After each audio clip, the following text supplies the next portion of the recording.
Alrighty. Looks like we have got things going the way they're supposed to be going now. What up? What's going on, y'all? It's me. Of course it's me, it's my channel. Anyway, I'm just doing a little work here, and I thought I would live stream both to test out my setup upstairs. I'm not in the studio. I'm upstairs in the living room, actually. But I'm going to mess around up here with this Agile planning content that I've been working on for this Udemy class. And I just don't feel like going downstairs. Obviously, I'm not dressed for recording a work video, so I'm just going to be checking the timing on the PowerPoint and making sure that the notes are in there. Although I don't think I'm going to share the notes on this stuff. And if you don't know, which you probably don't, because I don't typically publish this stuff on my personal channel, or anywhere else for that matter. I'm working on a Udemy class, my first Udemy class actually, on intro to Agile planning, and it's basically going to be a half day, not even a half day, probably like about a half day, 2-3 hour workshop about Agile planning and how the planning process works and things you should consider, and iteration length and basic Scrum stuff. And to that end, I'm building the content, or mostly built it already. The slides, the article content, and things of that nature that have been published or uploaded to Udemy. And as I'm doing this, well, you know what? Probably better if I just show you what I'm doing here. So let's jump in here, and I'll share some of what I'm working with you. Give me just a second here. Let me pull up a browser, and maybe I should put my phone on silent so it's not making all kinds of funky sounds. There we go. No vibrate, just on silent. All right, so I've got a browser up over here. Let me pull up the Udemy site. And I'm doing this dev in GitHub, so I'll pull up GitHub also. And let's see, what else do I need to show you what I'm working with? Probably PowerPoint being opened might be a good idea. No, I'll open PowerPoint when I need to. But an Explorer window showing the folder that I have this stuff in, that would be good, right? So,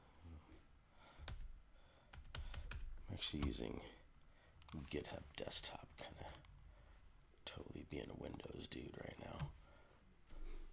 Let's see, DevOps Junkies, yes, that's the repo that I'm in.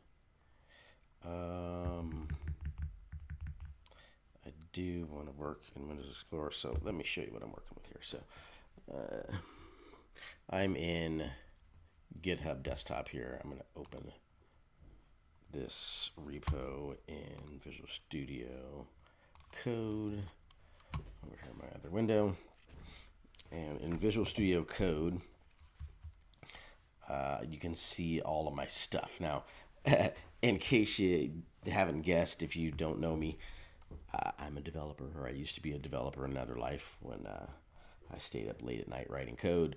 But these days, mostly what I'm doing is writing content and doing presentations and helping others optimize their workflows on the software delivery side. So one of the ways that I have chosen to optimize my content development process is by using this kind of hardcore programmer method for creating PowerPoint slides. Now, this may or may not be new to some of you, but essentially what I'm doing here is I'm creating Markdown files. I fell in love with Markdown as I was building solutions and storing them in version control systems like Git and GitHub. For example, the stuff that I'm working on now is actually stored in GitHub. So let's see. If I go to the DevOps Junkies repository here, the repo that all of these files are in, you can get my ugly mug out of the way here, but the repo that all these files are in is a repo on my ProDataMan account called DevOps Junkies, because this is where I'm putting all the DevOps stuff. Shout out to Doug Seven and Donnie Mac. Anyway, the repo here is where I'm storing all of my course related content having to do with DevOps, right? So, well, obviously not all of it, but for this new project. Anywho, if we go into Agile Planning Fundamentals here, this is a private repo, so you can't access this repo even with the URL there unless I give you permissions. But the stuff that I work on here will ultimately get published out in the public repo, so you can look at the outlines at least. The actual PowerPoint stuff, that stuff will remain private. But anywho, this process that I'm using involves using a markdown file to build up my PowerPoints. Now, the reason that I'm doing that, if you're more of a creative, let me bring myself back on screen here. If you're more of a creative, this might not make as much sense to you. It might be easier if you just open up PowerPoint and build stuff out and yada, yada, yada, so on and so on. But for me, I'm more of a algorithms, analytical kind of guy. And I prefer things to be repetitive, formatted data, right? So whatever it is that I'm building, it tends to have some kind of pattern to it. For example, with most courses, you're going to have about, depending on the number of days, about 12 to 14 chapters. Generally, you're going to do a chapter or two in the morning, a chapter or two in the afternoon, and so that would make those chapters about 1.5 to 2 hours each, right? So within that 1.5 to 2 hours, you can see the pattern forming here. Within that 1.5 to 2 hour chapter, you don't want to have death by PowerPoint, so you probably want to break that up into, about 20 minutes of presentation or information dissemination, and then a 5-10 minute discussion or some group activity, and then another 15-20 minutes of information dissemination, aka death by PowerPoint, and then another discussion or a hands-on lab or a practice or reading exercise or something where you're breaking up the monotony of all this kind of death by PowerPoint, right? So after you've done that a couple of times, then it's time for more of a capstone type project. But at the end of the chapter, hands-on exercise, or you're filling out a form, you're doing a larger group exercise to reinforce all the things we're discussing in that chapter. Anyhow, I digress. I'm going deeper than I need to probably. So the idea is that for each module or each 1.5 to 2 hour segment, you have a few minutes or 15, 20 minutes or so of presentation, some interactive discussion, 15 minutes more presentation, interactive discussion, and then the process repeats until you hit that 1.5 or 2 hour mark, at which point you break away and you do a more in-depth exercise to reinforce all the learning points, learning objectives from that section. Now, having said all that's just to describe the pattern. So once you have that pattern down, and you can look this up, you can find this in a lot of curriculum design articles and knowledge bases and whatnot. But once you have your pattern defined, then it becomes more like you build an outline that follows that pattern, and then you fill in the bullet points of that outline that follows that pattern with progressively more in-depth information, right? So when I'm looking at it like that, the process for building out the content is less of a artistic design thing and more of a fleshing out bullet points thing, and that's just the way my brain works. So again, for you, it might work differently. But for me, my process is to create the outline, and then go back to the outline and flesh out each one of those bullet points from the outline, making each bullet point 3 to 5 more bullet points, and then going back after that and making each one of those bullet points have 3 to 5 sentences that expand on that bullet point, and so on and so on and so on. You get the idea. Anyway, so because that's my workflow, this method that I use here works pretty good for me.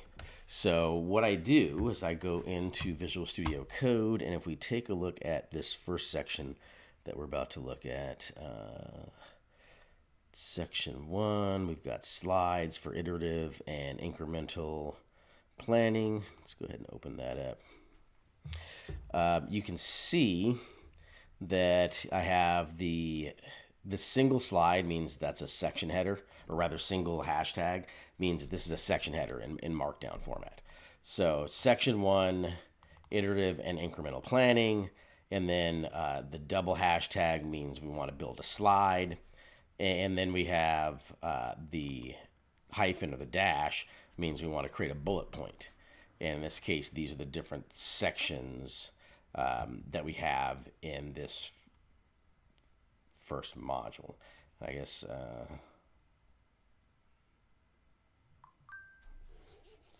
maybe I should call this module 1, not section 1. Anyway, I'll figure that out later. For now, let's say that we're gonna go down here to section 1 of module 1, and we have a double hashtag again, which means we're creating a new slide. As I'm sure you can imagine, the notes section, where we have 3 colons, space the word notes, and then my notes here, and then another 3 colons. This puts this content here into the PowerPoint instructor notes or presenter notes section when we convert this from Markdown into a PPTX file. So one more time with the format here, we have a single hashtag, which indicates that this is a section header or title slide. You can't have any content after that. If you put anything below this, it breaks the entire file and it won't import, or rather won't convert to a PPTX file from Markdown. So anytime you have a single hashtag, that's a section header. You can't have any instructor notes. You can't have any bullet points. You can't have any text at all. So you have to go from your one single hashtag with its following title to a double hashtag or even another single hashtag, but no text in between. Okay, so that's our section header. And then we have a double hashtag is our slide, single hyphen is a bullet point, triple colon with notes, followed by a closing triple colon, creates the instructor notes. And that is how you create a PowerPoint with Markdown. So here I've got all of my Markdown, and I'm not going to read through all this stuff with you, but let me jump down to the end, because as I was looking at this earlier, I saw some slides that didn't have notes. Here they are right here. So I want to create some note content for these slides. Yeah, it looks like I stopped here for some reason and didn't finish up. So review work with stakeholders. That's the name of the slide. Let's go to Udemy, where I should already have most of this content generated. So let's go over to Udemy online courses here. I think I'm already signed in. Let's go to the instructor area.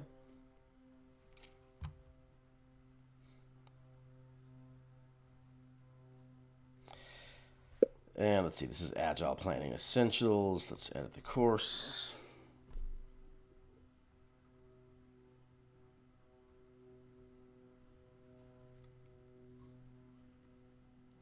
And let's see, we're looking at incremental or iterative and incremental planning. So let's see, so we want to go to the curriculum section here. And so first, yeah, we've got our content here. I uploaded a video. That was just a test.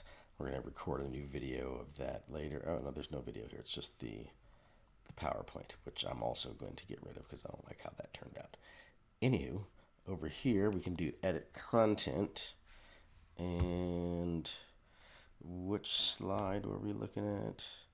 We're looking at review work with stakeholders. So where is that?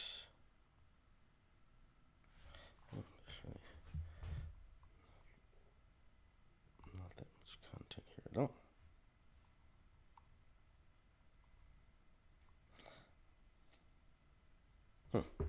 Looks like we've got more content in the PowerPoint. Oops. Than we do over here. This is prioritizing backlog items. Prioritizing backlog items. Yeah, we have way more content over there. We only got a couple bullets here. That's interesting. I guess I never went back and updated the Udemy course. I went ham over here in the PowerPoint. Alrighty, so that's fine. We're going to go the other way than I thought we were going to go. Or, let's talk about this for a minute. I know I'm mostly talking to myself right now, but thinking out loud. As I look at Udemy courses, if we go back to, can we go back to student mode? As I look at Udemy courses, there are a lot of courses that, how shall I say, don't have much content. You know what I mean? I don't know if I can get to one without buying it here. Let's see if we can get some sample content or something. Now these are reasonably priced. Well, the things that I'm thinking about are like the $20, like what's this? Unreal 5 gameplay ability system. You know, let's look in our arena here where we're playing right now. We're talking about agile planning. Let's see if there's anything on that.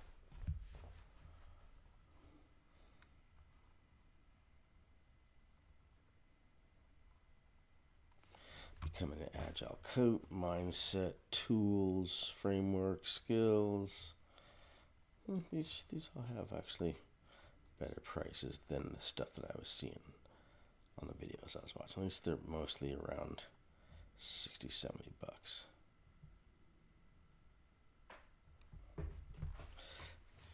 Three hours.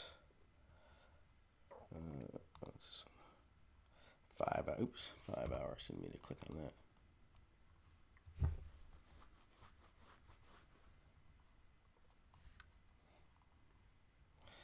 Okay, let's try. You can't sort by price. How about highest rated?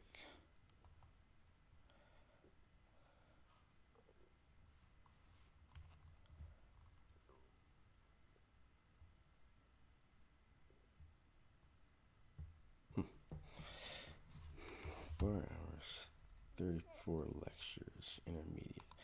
Let's take a look at this JIRA class.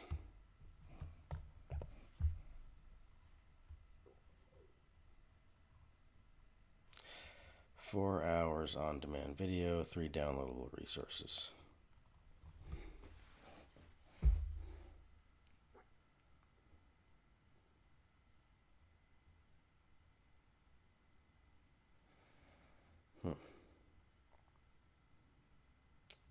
So what I'm looking at here is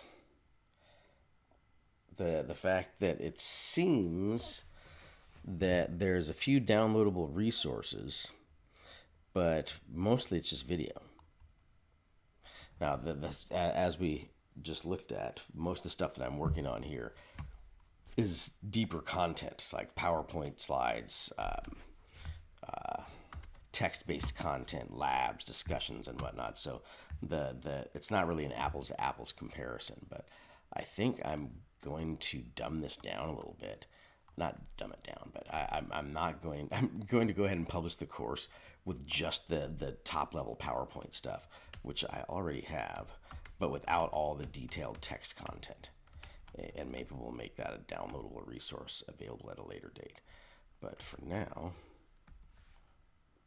take a quick peek at this slide deck. And then I'm going to take a quick break, and then we'll resume the stream in a little bit.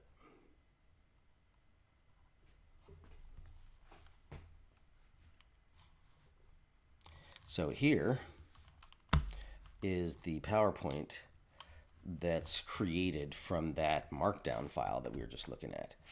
And while it does have detailed notes, well, for most of the slides, not for all of the slides, but detailed notes for most of the slides, until I publish a PDF file, nobody's going to see that. So I'm going to go ahead and do what it looks like most of these other Udemy course authors have done, and just publish the video of the presentation and not worry about all the text content. Although for my purposes, what I need to use this stuff for, I will need to add the text-based content. Anywho, I'm going to take a quick nature break, and I'll be back in just a bit, and I will show you how I created this PowerPoint from the markdown file. All right, see you in a bit.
Okay, I'm back. Let's go. So before I wandered off and had my little breaky break, I should buy myself some lemonade or something to drink. My mouth is show is dry. We were talking about my process for building out PowerPoints. Right? And we'd looked at the MD file, and I noticed there's a bunch of stuff missing from Udemy that's in the MD file. And I was debating whether or not to leave that stuff or cut that stuff out and just have the video. And I think that I decided, if we go back over here, I think that I decided to go without the detailed content. I hadn't decided yet. I'm deciding right now. But I think I'm going to go without the detailed content. And instead, oh no, does that not work? Let's see here.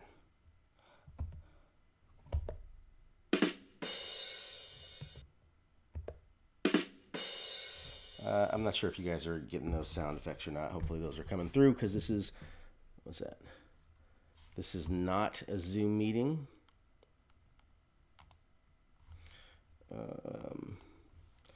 Voice mods launching, killing all my CPU power. But anywho, you gotta add some sound effects to break up the monotony, the death by PowerPoint. Anywho, where was I? What was I saying? I had decided that I was going to go with, instead of all this detail, I think what I'm going to have to do here is I'm going to, if these guys are just doing 4 hours worth of on-demand video, I'd really like to see the contents of this class, because I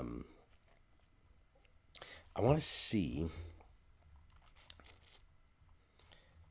what class can I get for free. Let's look for free classes.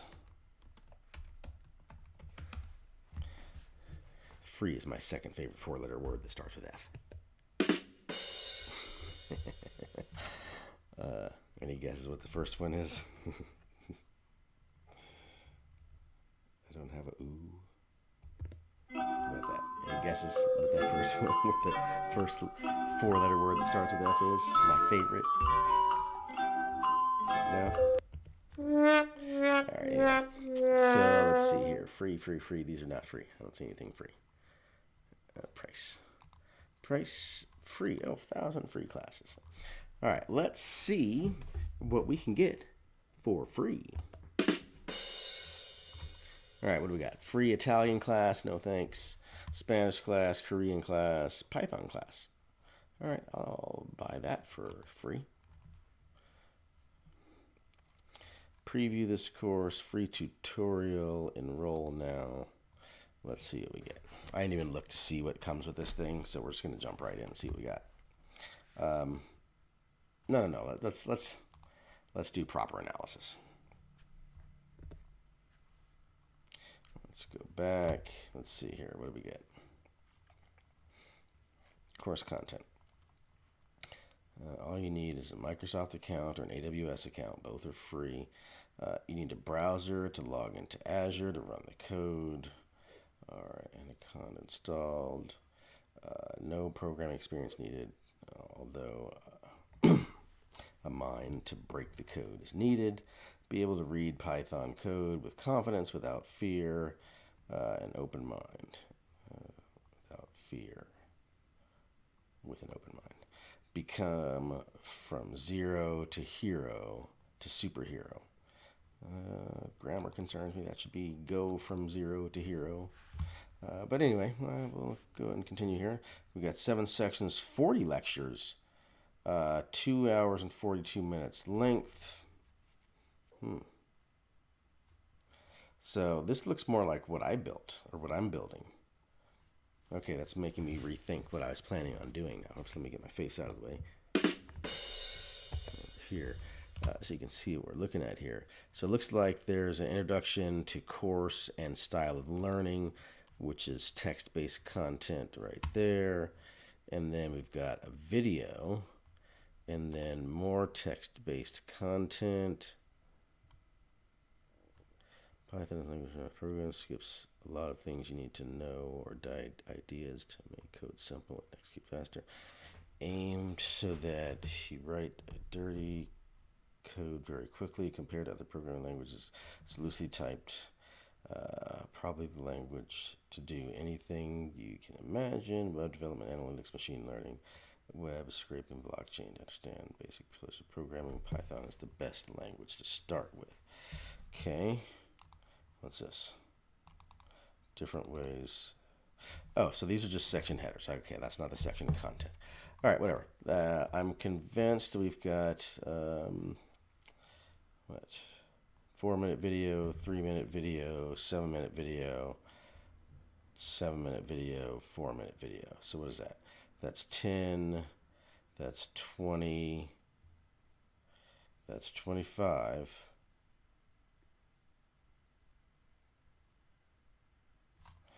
"27 minutes of video just in the introduction section," okay?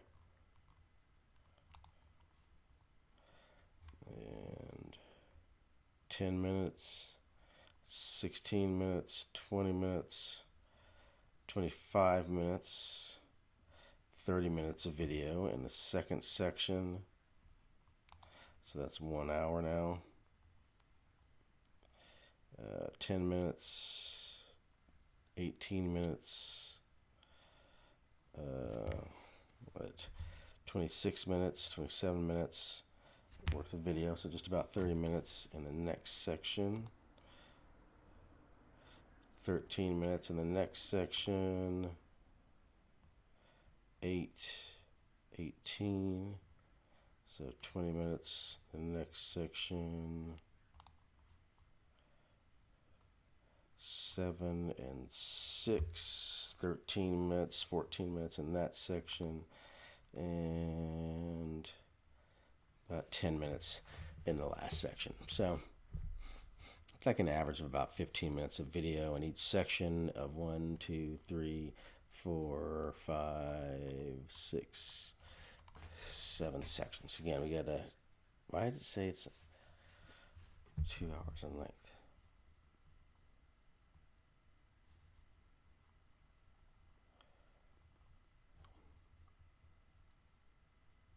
I guess it's about right.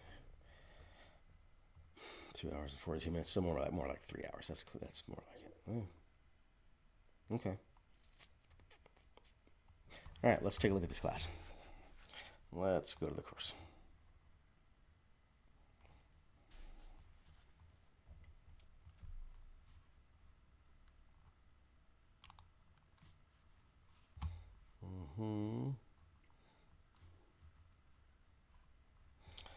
So this looks like basically the code that we saw in there.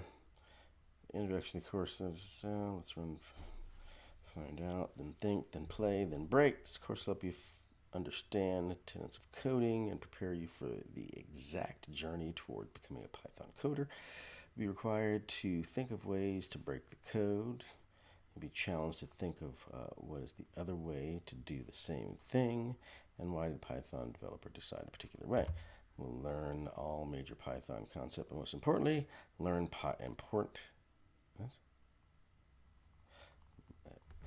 will learn all major Python concepts, but most importantly, learn import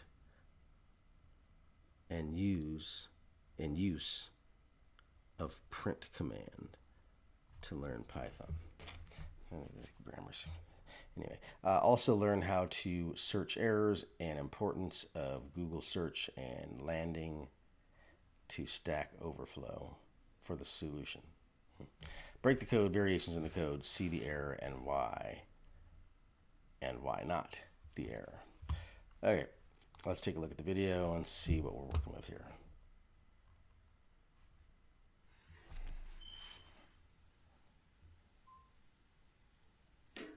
Hello, everybody. Welcome to this session, and this is section 1 and lecture 1. I'm trying to introduce you to the course and the style of teaching that I'm using in this course. Now, most of the courses that you have seen talks with the code and try to explain you the meaning. Here we try to run the code, play with the code, see the errors, and try to break the code to understand what happens. And while we do that, we will try to understand the soul of the language.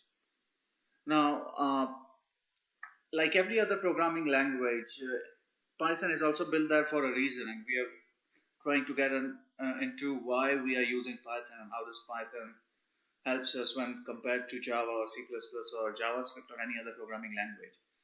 So we to understand that we need to understand the soul of the language, which we will try to look into. Now you would be challenged to look at a code and see what it means and think about it before I tell you the solution.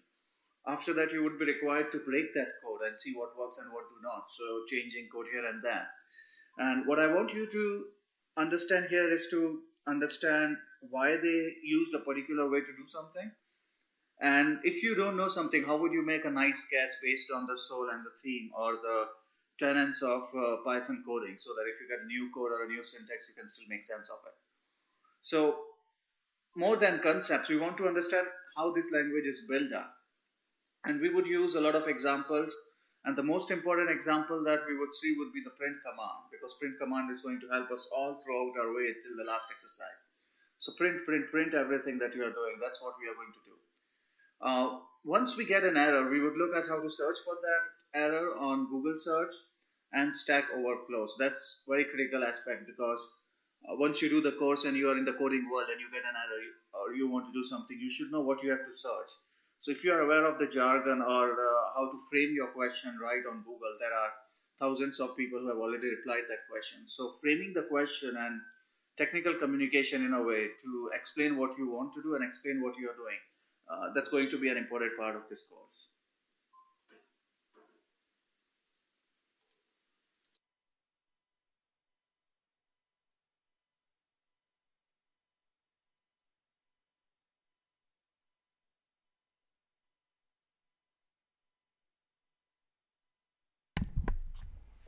Alrighty then.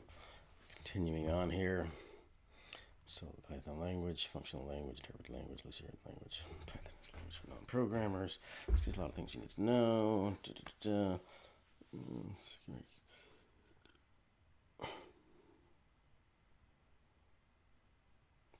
So this is the same stuff from the overview kind of outline that we were looking at earlier. Nothing terribly exciting here. Not much detail here.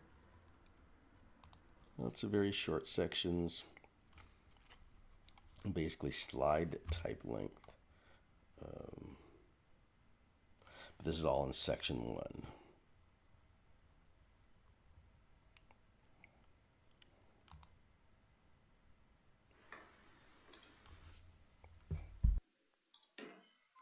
Now we'll understand the soul and motivation behind Python and this course.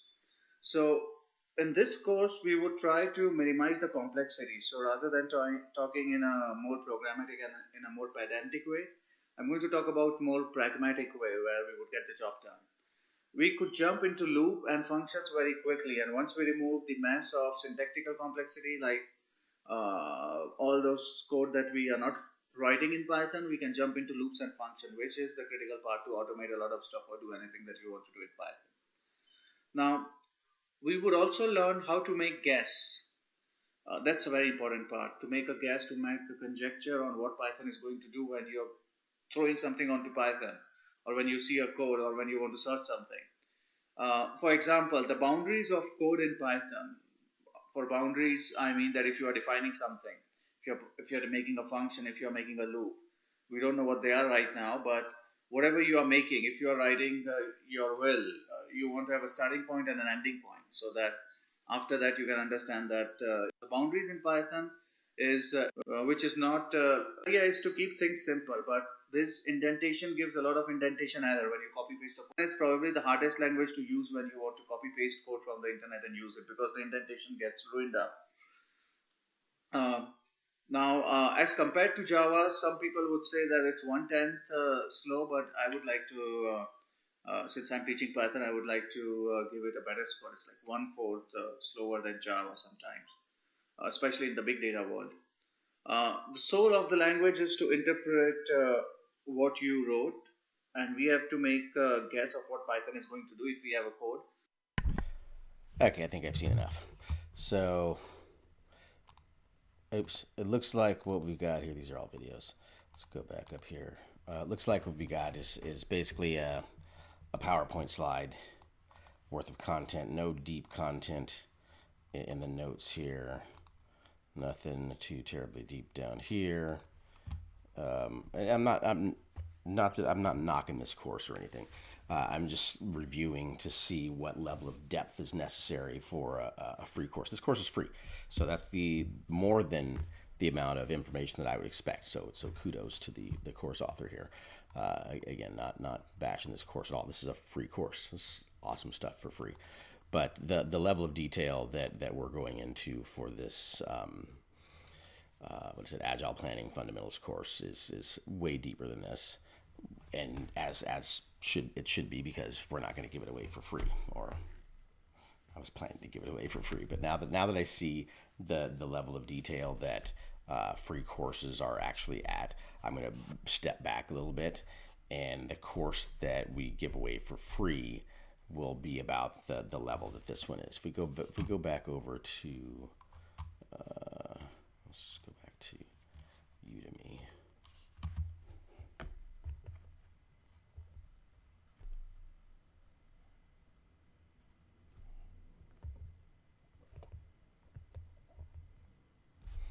Let's see if we go back to Udemy here to the instructor area and take a look at Agile Planning Essentials. Called Fundamentals earlier. You know what I meant. Take a look at that. Oops.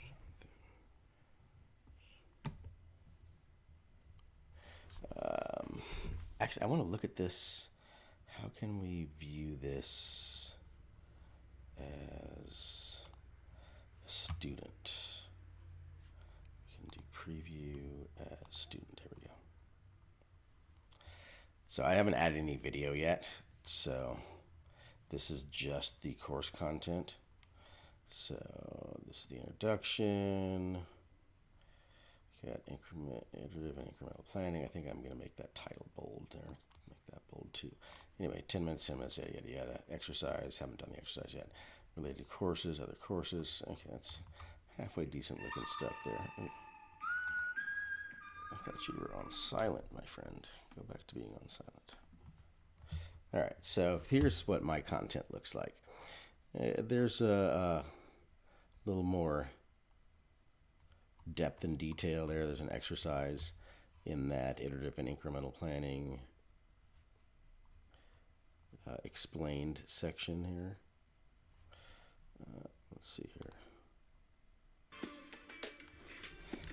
This, I guess, hey everybody, how's it going? Video in here. Pro I Data did a Man. test here to see how the timing Or DevOps junkies now. of a Just doing a quick little test to see how the video and syncs PowerPoint up presentation with went, and the timing is it's something that you have to do manually. So let's go ahead and dive right into our first chapter horribly in my opinion. So I'm not going to be Agile using Planning this Fundamentals, to test, but let's take a look. or Section 1, Iterative and Incremental Planning. Let's go. So before we go too deep in here, just want to make the simple point here that what we about to do, what we do and how we do what we do, is come over here. Okay, so you can switch the video and the presentation. So, like I said, this was a test to see so first things, what happens. First things first. We want to talk about iterative and incremental planning. So let's go. So in this section, we're going to look at iterative and incremental planning. We'll look at the benefits of iterative and incremental planning, and we will look at how to implement iterative and incremental planning. And at the end of the section, we'll take a look at a case study, and then there'll be a quick exercise for you guys to do on your own. So first up, what is iterative and incremental planning? First off, when we're dealing with Scrum and Agile, we're trying to be flexible, adaptable, and deliver value in smaller increments so that we can get feedback quickly.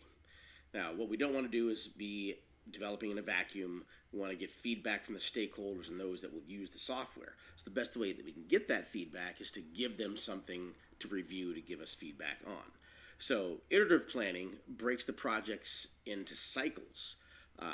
Basically it into small iterations that don't necessarily deliver completed features, but allow us to continually make changes and adjust our plans. Where incremental planning, on the other hand, is very similar, but our goal is to develop a fully functional product increment that might have a subset of the total features that are going to be delivered ultimately, but we're delivering, say, maybe just login, for example, where we have the login form, we've got the login logic, and we have the login credential store. Whereas in iterative planning, we might have the user interface for login and registration and some other things, and that's good enough for that iteration, but we don't necessarily have a fully functional product increment. So let's look at the key points for incremental planning. Again, we're building the project in small increments. We're getting frequent releases of the software so that we can get feedback from that client during each one of those iterations or sprints. I missed it. Did the slide change at the right time? Incremental piece, those iterations or sprints. Oh, are these the slide? Is that the slide tick marks? We're building the project in small increments. We're getting frequent releases of the software so that we can get feedback from that client during each one of those iterations or sprints where we're building those incremental pieces of the solution. Again, iterative planning, very similar. We're continuing to refine waterfall. The needle is easier to find in a smaller haystack. So having these smaller do this, we want to be able to make feedback comes into play to technical debt. So I don't know what those tick marks are because that's not where the video we changed. aren't able to eliminate risk haystack. So having smaller increments allows us to more in the development process. Needle is easier to find any issues that might arise. By doing this, giving the customer so they can actually see what's happening. Now, how do we go about implementing incremental or to define the iteration? Anyway, the product owner. Long story short, but I will not be doing it this way. It's commonly I'm just going to go with the video, backlog items should be prioritized, and the video by will have the PowerPoint. We're not going to do that. I venture to say that there's more to it than that. There's more detail. There's more things that we I wonder if there's a way to do about. I like the handout with just the notes and not the PowerPoint. I don't think there and is, what I mean by that I think the video will be sufficient. let them have just right? the At the beginning of your PowerPoint project, data. you want to, And as I'm not quickly going as to possible, record from up here unless I do it deliver standing up like I value. am now because I don't want And the the best way that I chair can to be think in of there. to That quickly chair is deliver cheesy. business value The is studio to chair is much better, deliver but the I'm things standing that up have right the now, highest so degree of business value, the stand-up but are video the without the easiest chair to behind me implement. is So that's probably that going to be second the better point there. look. Difficulty or ease Again, of this was just a implementation. video test. Things Anywho, that are easy to do but so we deliver see a high that. degree of business value should be higher up. Next piece of content is creating a release plan, which actually is not section 4, but rather section 2. I think the numbering is just off in here, so I got to fix that. Section 5. Let's go back. I'm pretty sure that's how that works. Oh, maybe not.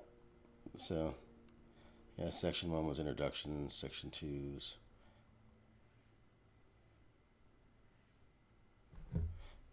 Can I change these section numbers? Yeah, this is just in here. I can change it. It is 1 there. That's what I thought. So it's section 1 there. In the product backlog. Things That's that still are section 1. This should be section 2. Like I said, I knew I was right.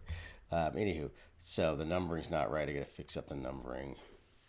I don't want to fix that right now, but All right, so where are we? This content is clearly much more detailed than, look at that. This is actual section 4.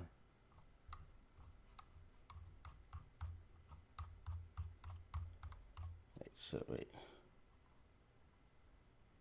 No, that's section 2, damn it.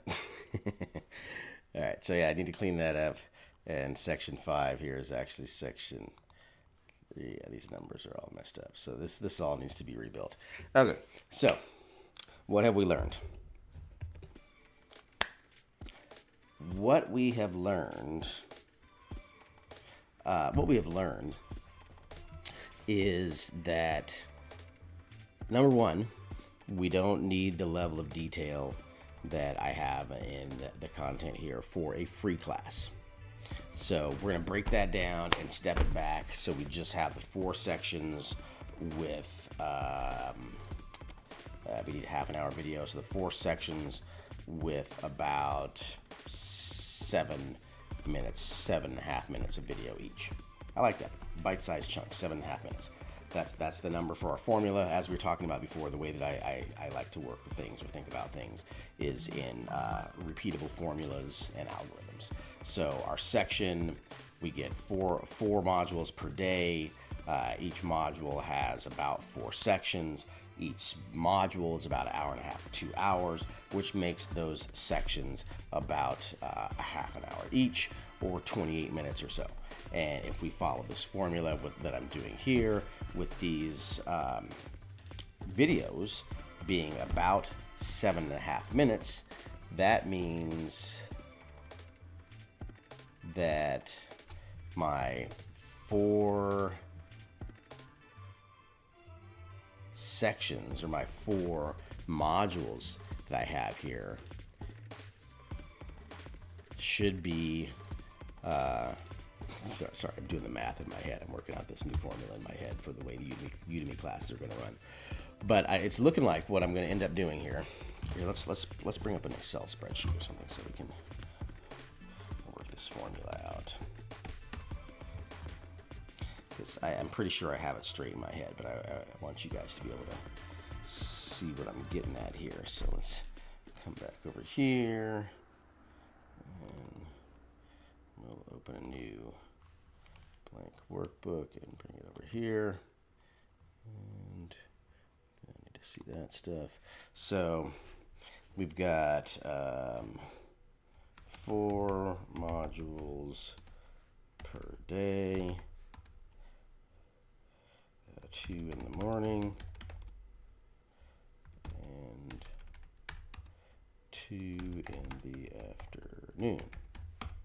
And then we have 4 sections per module.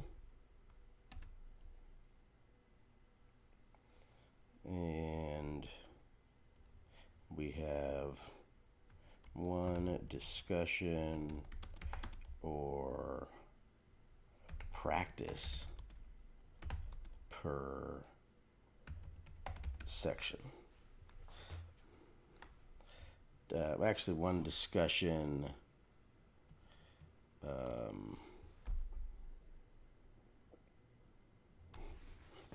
was I going to say? I was going to say 1 discussion or something else. 1 discussion or practice, or let's say, or video.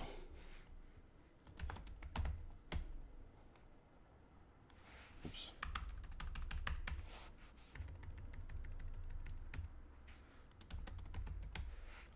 Okay. Now, we're going to say that our modules, here, extra row here.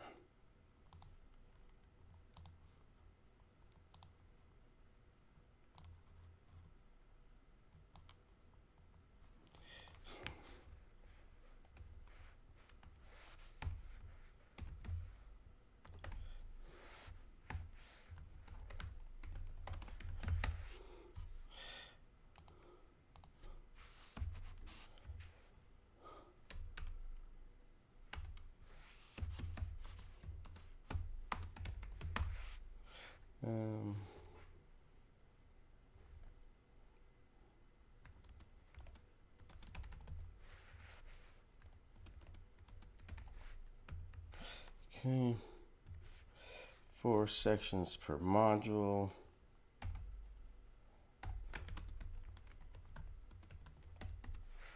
One discussion.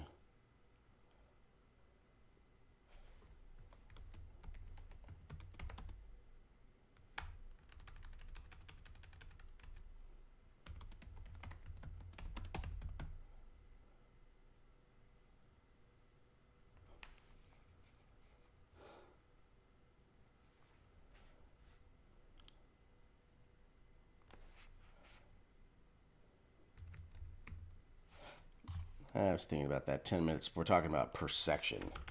So let's call that 7.5 minutes or less. That way each of our sections is no more than 15 minutes.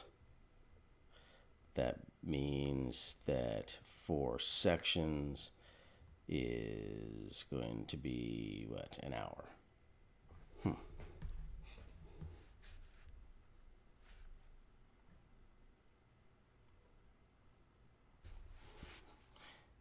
Wait, 4 sections per module. Oh, per module. So that's right? So we got 15, half an hour for the module. 30 minutes.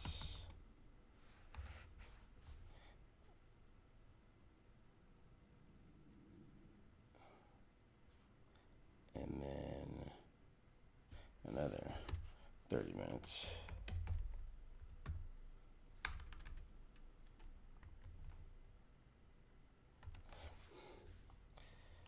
So 30 minutes and 30 minutes for each module. So 60 minutes per module. That's not enough time. So what I'm trying to figure out here, the reason I pulled up the PowerPoint here is because we said 4 sections per module. I'm trying to figure out how long the sections need to be if we want to have 2 modules in the morning and have that run at least 3 hours. Because if we start class at 8:30, we want to go to lunch by 11:30. So that's 3 hours that we have to fill in before lunch. And if we have 4 sections,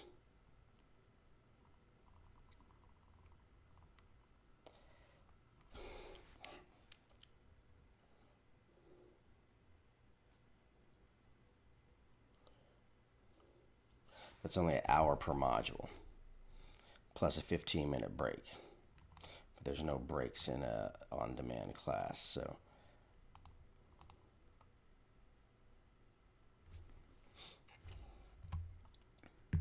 that's fine.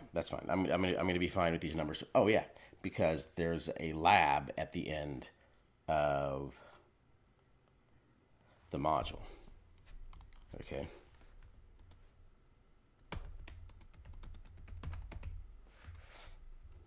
US forgetting something, and we'll call the lab 30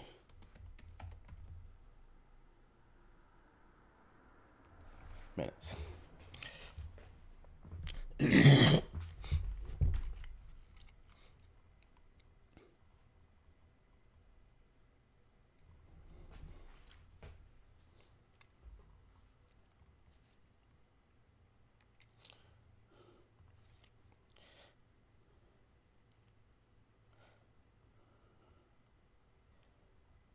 So an hour and a half per module. Boom, that's the math. There it is. All right, so 30 minutes per module.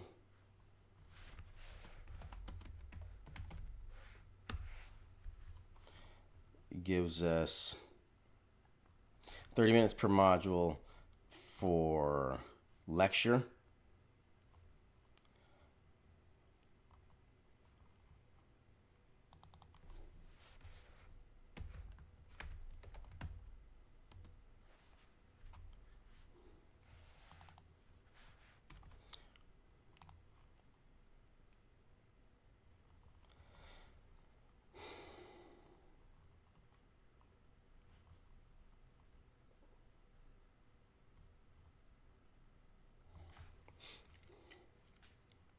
Okay, so we have 30 minutes worth of lecture per module and 30 minutes of practice or video or lecture per module, or I'm sorry, or discussion per module. There's going to be 2 modules in the morning. That means that's 2 hours. Plus a 30-minute lab at the end of the first module, 30-minute lab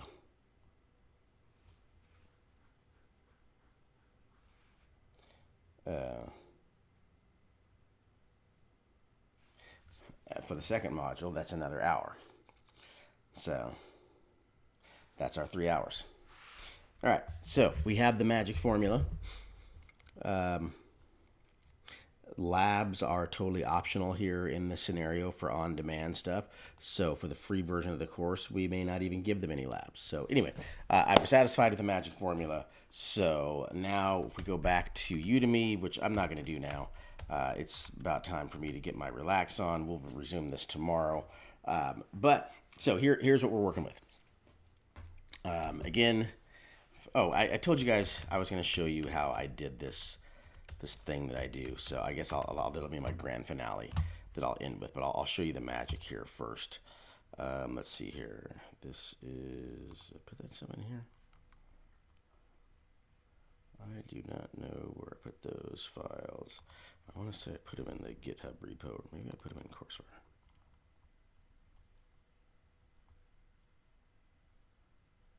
Not in courseware. So it's got to be in the Git repos under DevOps Junkies. What's the date today? Did I change something?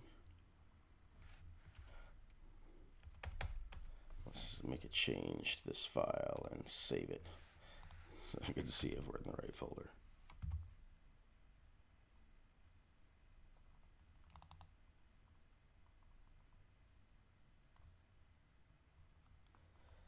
Today's the 18th. There you go. I'm in the right folder here. So, alrighty. Let's go to, I've already got the slides open, but let me see here. Let me open this in a command window.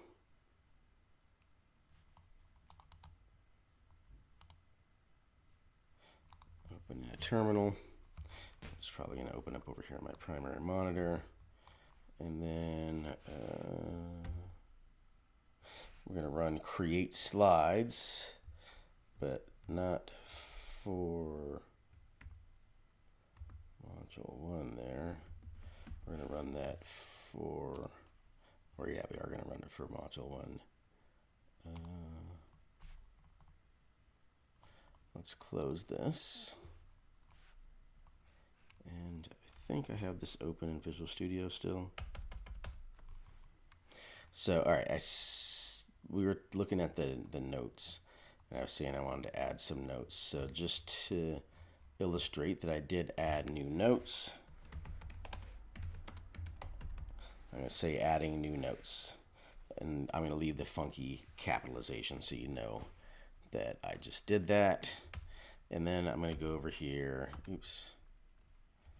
I'm going to grab the file name so I don't have to type it. Copy and paste. Less typing means less typos. And back to my window over here. And I'm going to run this batch file. By the way, I'll run the batch file, and while the batch file is running,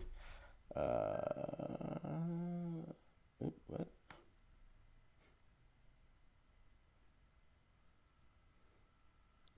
Oh, did I take the slides text off? No, it says slides, iterative, and incremental planning. Oh, oops. No, that's right. Pandoc, slides, iterative, and incremental planning. Oh, I'm not supposed to put the MD on the end. That's right. Boom. There we go. All right, one more time. There we go. Okay, looks like it created that file. Now if we go back over here, you can see, if we do a refresh,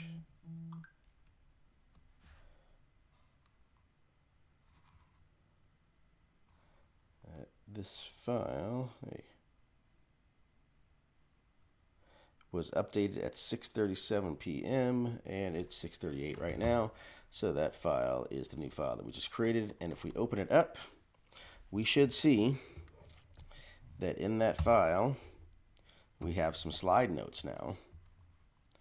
Under the, what slide was that? The review work with stakeholders slide. So let's see. Review work with stakeholders. If we look at the notes, you can see that we now have notes. Yay! All right. So that's my process. I'll go through this again tomorrow. I'm going to make some updates. But tomorrow what we're going to do is we're going to add some additional notes and details here, or I may do that tonight when I get back from Ohana. But we're going to add some detail for slide 10, slide 11, continuous feedback, adapting based on feedback, and then looks like I have something for the case study here, but we'll add a little more detail for the case study here, and then some step-by-step instructions for this this lab here. So again, tomorrow we'll finish out this section here. We will finish that out in Markdown over here, and then we'll output it to PowerPoint. And then, if we're feeling frisky, tomorrow's Thursday, if we're feeling frisky, then we will go ahead and record this section as well. And then we'll get back into Udemy over here. And in Udemy, I will do something more like those other free classes that we were looking at. And we'll chop this down so that it is just the